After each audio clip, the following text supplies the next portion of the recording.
Sam Rocket held his breath as he made his way down the cold, muddy ditch that ran alongside the old deserted highway that connected the city of Chaz that he was running from to the city of Copen that he was running to. Sam was 40 years old, single, and in very good shape.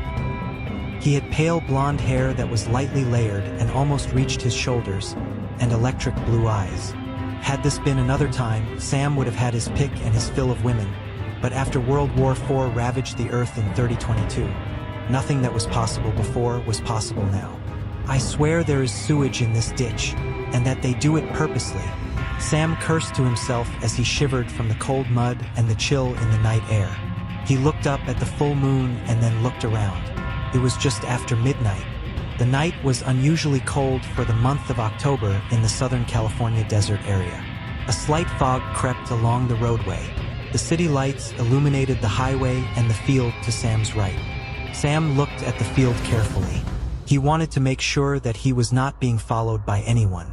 He had about a mile and a half left to go before he would reach the southern edge of Chaz. If I can just make it to Copen without being seen, I can try to find Howell, Sam thought to himself. He will know what to do. Just as Sam started to feel a sense of relief, he heard the sound of loud tires and an even louder engine coming down the highway from behind him. He quickly ducked down into the ditch and looked over his shoulder. His mind wanted to believe that it would be a human driving the approaching van and that he would be rescued. But as the large, gray van came closer, Sam realized that it was one of the enforcers behind the wheel. Sam knew that he had no chance of escape. He, like many other humans, had been forced to have implants surgically placed under his skin at the back of his neck, just below his skull, which would alert any enforcer of his presence. Sam had met a few people who had their microchips removed painfully and illegally, but Sam had never had the guts to do that himself. Sam touched the back of his neck. It was warm. "They know I'm here," Sam whispered as he slowly stood up, faced the road, and held his hands high in the air. The enforcer that was behind the wheel, but not controlling the van, turned and looked straight at Sam for a moment, and then turned his head back towards the road while the self-driving van kept driving. For a moment, Sam felt confused and wondered if the van had an internal error, until he noticed the faces looking out at him from the van's side windows. There were 5 dark-haired men staring blankly and hopelessly at him. Sam caught a glimpse of 5 more men on the other side of the van. "The van's full," Sam whispered as he lowered his arms to his sides. "I wish I could help them." Sam stood still for a moment and then realized that he was making a big mistake standing there. "That enforcer is sure to call me in and give them my location." Sam looked at the field and then at the highway. He knew that he couldn't run through the slippery mud in the ditch fast enough to get far enough away from where the enforcer saw him. Sam looked at the field. There may be mines left, and there are surely many holes in the ground, Sam sighed. His only other choices were to run down the highway and be an easy target, or run across the highway and back into the city and try to make it down the city streets. Sam rubbed the back of his neck. His neck was getting warm again. "They're near," Sam said in a panic. Without thinking, Sam ran across the highway and into the city. His heart was racing as he reached the first building. He leaned against it near the corner and tried to catch his breath. He put his hand to the back of his neck. He was confused. He expected his neck to be warm, but it was cold. Sam breathed a sigh of relief and slowly walked to the street corner and peered around the building. A pair of brown eyes looked back at him. Sam jumped back 2 feet as he looked at the woman staring at him in just as much shock as he was in. The woman was dressed in army green pants and a long-sleeved army green shirt. Her hair was dark brown and hung just below her shoulders. She held her finger up to her mouth and then looked to her right. Sam's eyes followed her gaze. His heart almost stopped. There was a tall, large enforcer standing on the street corner across the street from them. His armor was steel blue and smooth. His eyes were turquoise. He looked over at Sam and started towards him. "Halt!"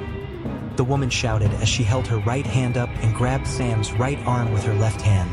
"This man is my prisoner. Do not interfere." Sam swallowed hard as he looked at the woman. She had a laser weapon on her belt and a harsh look on her face. The enforcer took one more step forward and stopped. He looked at Sam and then at the woman. He gave her a nod and then went back to his post on the opposite corner from them. He folded his arms and watched the woman for a moment and then looked away. The woman looked at Sam and gave him a stern look. "Come with me," she said as she led him to the entrance of the building. "Don't say a word," she whispered as she opened the door with a swipe of her right hand. Sam felt chills up the back of his neck. He quickly turned and looked over at the enforcer. He was watching them intently. Sam quickly looked away and followed the woman into the building.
The woman led Sam to the first elevator on the right and pushed a button before swiping her hand over the hand imprint screen.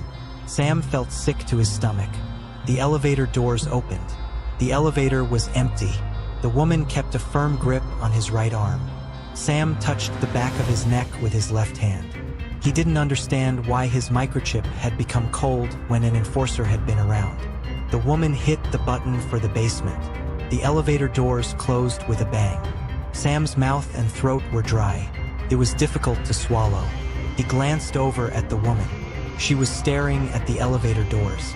When they reached their destination, she loosened her grip for a moment on Sam's arm. When the doors opened, she tightened her grip again. She led Sam off of the elevator and into a very large room with soft fluorescent lights, gray walls, and cream-colored floors. There were cubicles with gray walls and metal lab tables throughout the room. Sam felt weak. "This is an experiment lab?" Sam asked quietly. The woman turned and gave Sam a cold look. "I told you not to talk." The woman let go of Sam's arm and said, "Follow me." Sam nodded his head. He touched the back of his neck and quickened his step to keep up with the woman. "Why did my microchip go cold?" he asked. The woman stopped so quickly that Sam ran into her. "You don't listen very well, do you? Am I under arrest?" Sam asked. The woman gave Sam a half smile and looked into his eyes and said, "No. Who are you? What is this place? And why didn't my microchip get warm when that enforcer was around?" Sam asked as he searched the woman's eyes for any sense of humanity. The woman looked at Sam and smiled and said, "Follow me." Before Sam could say anything, the woman turned and walked to an office that was the third one on the right. Sam reluctantly followed. The woman opened the door, and once Sam was inside the small, gray office with large, gray office furniture and chairs, she closed the door. "Have a seat," she said as she looked over at the two chairs that were next to the desk. Sam nodded his head, but before he complied with her request, he looked at her and asked, "What is your name?" "Nancy." She held out her hand for Sam to shake it. Sam took her hand and let go of it quickly and took a step back. "You're one of them." Sam looked at her hand, which had been cold to the touch, and then at her face. "Yes," Nancy said as she reached her right hand up and took off her faceplate. Sam took several steps back quickly and leaned his back against the door. Nancy laughed and put her faceplate back on. "Sorry, I sometimes forget how sensitive you humans are." Sam tried to collect his thoughts. He breathed heavily as he watched every move that Nancy made. "Relax," Nancy finally said. "Why did you tell the enforcer that I was your prisoner, and then tell me that I am not under arrest? Those are really two different things, aren't they, Sam?" Nancy said. Sam's mouth fell open. He put his hand to the back of his neck. "How do you know my name?" Facial recognition. My databases searched for your facial profile. I know everything about you, Sam, Nancy said matter-of-factly. Sam felt sick to his stomach. Why am I here? You're asking me? Nancy asked in an attempt to have a sense of humor. Sam nodded his head slowly. You came across my path. Nancy walked over to the desk and sat in the chair that was behind it. She leaned back in the chair and looked at Sam. Would you rather have gone with the enforcer? Sam leaned his head slightly to the left and looked intently at Nancy. That depends on what you plan to do with me. Relax, Nancy said as she stood up. She walked to the side of the desk and sat on the edge of it and looked at Sam. There is more than meets the eye here.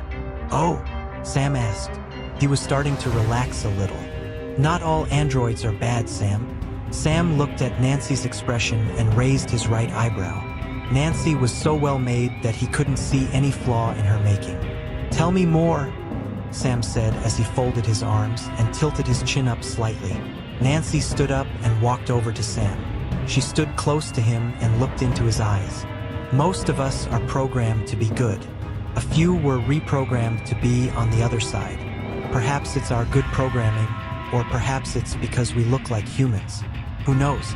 But nonetheless, we have a cause.